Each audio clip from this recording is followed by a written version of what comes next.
Halo guys, kembali lagi dengan saya Carlos Tandri pada channel saya. Pada video kali ini, saya akan membahas satu materi yaitu contoh aplikasi penginderaan jauh di bidang kehutanan.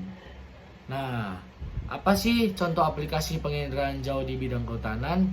Yang akan saya bahas yaitu SIG, Sistem Informasi Geografis. Untuk di Indonesia, SIG sedikit banyak telah digunakan umumnya untuk bidang lingkungan, khususnya bidang kehutanan. Pada awalnya, perkembangannya di Indonesia, SIG hanya digunakan untuk tujuan pembuatan peta, yaitu pembuatan peta-peta digital. Tapi saat ini telah jauh berkembang, di mana SIG telah digunakan untuk analisis perubahan penggunaan lahan, deforestasi, analisis daerah-daerah rawan kebakaran hutan, analisis habitat suatu satwa, dan masih banyak lagi. Penggunaan data penginderaan jauh mempunyai beberapa kelebihan. Pertama yaitu liputan atau cover page. Citra penginderaan jauh biasanya mencakup area cukup luas. Misalnya satu scene citra landscape meliputi area seluas 185 kali 185 km atau setara dengan 303,50 juta hektar. Dibandingkan dengan selembar potret untuk 23 kali 23 skala 1:50.000 hektar. Kedua, data digital. Citra penginderaan jauh dapat diperoleh dalam bentuk digital sehingga data tersebut dapat diolah secara digital dengan menggunakan komputer. Hal ini akan memberikan hasil yang lebih konsisten dan proses yang lebih efisien. Ketiga, periode tersedianya data.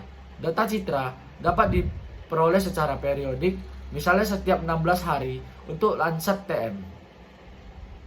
Dengan teratur, sehingga tersedianya data pada setiap periode dapat terjamin. Di samping itu, dengan tersedianya data secara periodik tersebut, gejala perubahan alam seperti pola perubahan iklim, pola perubahan hutan, terjadinya kerusakan hutan, pertumbuhan hutan, dan sebagainya dapat dipelajari.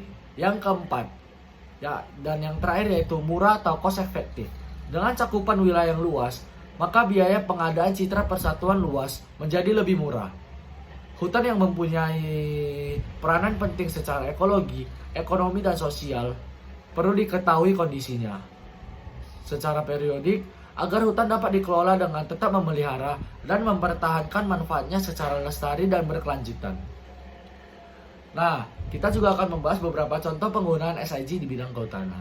Ada 6 contoh penggunaan SIG di bidang kehutanan. Yang pertama yaitu perencanaan pengangkutan hasil tebangan, yang kedua tata guna hutan, lalu yang ketiga monitoring dan pengawasan, lalu yang keempat deforestasi dengan mengkombinasi peta batas kawasan hutan dan citra satelit dengan bantuan SIG, lalu yang kelima mengawasi daerah-daerah yang rawan dengan kebakaran hutan, lalu yang terakhir atau yang keenam yaitu rehabilitasi lahan. Nah, sekian saja materi yang bisa saya bahas pada video kali ini. Jika ada salah kata, saya ucapkan maaf yang sedalam-dalamnya. Sekian dan terima kasih.